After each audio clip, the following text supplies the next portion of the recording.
धौला कुआं में जिस जगह गगनप्रीत ने अपनी BMW कार से नवजोत और उनकी पत्नी को टक्कर मारी, उस जगह के आसपास कई बड़े अस्पताल थे। आरोपी गगनप्रीत उन्हें एम्स या सफदरजंग जैसे बड़े अस्पतालों में ले जा सकती थी, वो भी बहुत कम समय में, जो बहुत नजदीक हैं। और इसके अलावा कई प्राइवेट अस्पताल भी उस इलाके में थे, लेकिन उसने सब छोड़कर 19 किलोमीटर दूर अस्पताल में नवजोत को भर्ती कराया।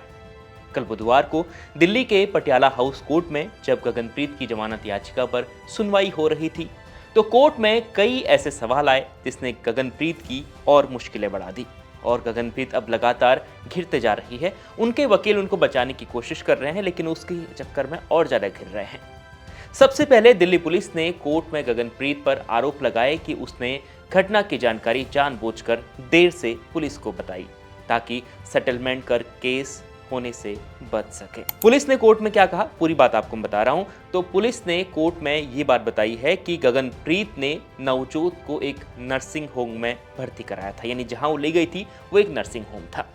उसने नर्सिंग होम में पीड़ित को भर्ती कराकर गोल्डन आवर ट्रॉमा केयर का कीमती समय बर्बाद किया था। अभी क्या होता है ये भी समझिए। तो गोल्डन आवर ट्रॉमा केयर के समय का मतलब होता है हादसे के बाद पहले 60 मिनट के भीतर पीड़ित को दी जाने वाली प्रभावी इलाज या चिकित्सा। लेकिन गगनप्रीत ने जानबूझकर यह समय खराब किया। 14 सितंबर के दिन नवजोत अपनी पत्नी के साथ बाइक से जा रहे थे, तभी गगनप्रीत की तेज रफ्तार BMW ने उन्हें टक्कर मार दी और उनकी मौके पर ही मौत हो गई। और उनकी पत्नी इस वक्त अस्पताल में भर्ती है और उनकी हालत भी बहुत खराब है। वो अपने पति के अंतिम संस्कार में तक नहीं आ पाई थी। इसके अलावा कोर्ट ने दिल्ली पुलिस से धौला कुआं में हुए BMW दुर्घटना से संबंधित CCTV फुटेज और अन्य सबूत पेश करने के लिए कहा है, ताकि इस केस को और सपोर्ट मिल सके।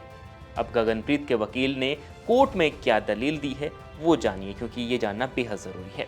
तो गगनप्रीत के वकील ने कोर्ट में दलील दी कि गगनप्रीत कौर ने घायल को न्यू लाइफ अस्पताल में भर्ती कराया, वहां वो ले गई और अपने पिता को घायल नवजोत सिंह और उनकी पत्नी के इलाज के लिए सभी आवश्यक चीजों की व्यवस्था करने के लिए उन्हें बताया और उन्हें बुलाया। घटना के दिन करीब 1:38 से लेकर 1:39 पर PCR कॉल की गई थी। उन्होंने कहा आरोपी की कथित मंशा गलत समझी गई है, वो डॉक्टर नहीं है। उन्हें यह पता नहीं था कि मरीज कितने समय तक जीवित रह सकता है। यह हत्या के बराबर का केस नहीं है। तो ये बात कही है गगनप्रीत के वकील ने कोर्ट में। नवजोत को टक्कर लगने के बाद वह तड़प रहे थे।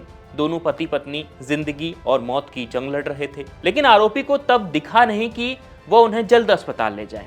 क्या उसे इतना समझ नहीं आया कि कोई इंसान जब इतना बड़े हादसे का शिकार होता है या इतनी बड़ी उसको चोट लगी होती है, तो उसके लिए एक एक सेकंड, एक मिनट भी बहुत ज़रूरी होता है।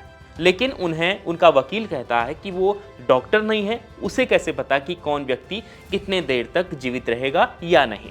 यानी उनका वकील कह रहा है कोर्ट में कि कोई इंसान तड़प रहा है, लेकिन सामने वाले को ये पता नहीं चल रहा है कि इसे जल्द अस्पताल ले जाना चाहिए, नहीं तो अनहोनी हो सकती है।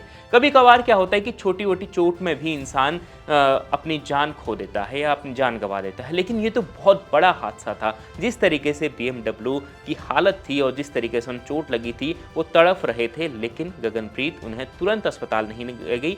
वो उन्हें 19 किलोमीटर, दिल्ली का ट्रैफिक मिलाकर 19 किलोमीटर है, कई रेड लाइट बहुत सारे पड़ते हैं, तो कितना समय लगा होगा आप समझ जाइए कि वो घुमाती रही और उन्हें अस्पताल नहीं। वो चाहती तो एम्स ले जा सकती थी, सफदरजंग अस्पताल ले जा सकती थी, वो मुश्किल से वहां पर 10 या 15 मिनट में पहुंच सकती थी और नवजोत बच सकते थे, लेकिन ऐसा नहीं हुआ। गगनप्रीत की इसी गलती ने किसी व्यक्ति की जान चली गई और उनका पूरा परिवार अब बिखर चुका है। उनकी पत्नी जिंदगी और मौत की जंग लड़ रही है अस्पताल में। अब इस केस में आपकी क्या राय है और जिस प्रकार से उनके वकील ने दलील दी है उस पर भी आपकी क्या राय है, कमेंट कर जरूर बताएं और देखते रहें India.com।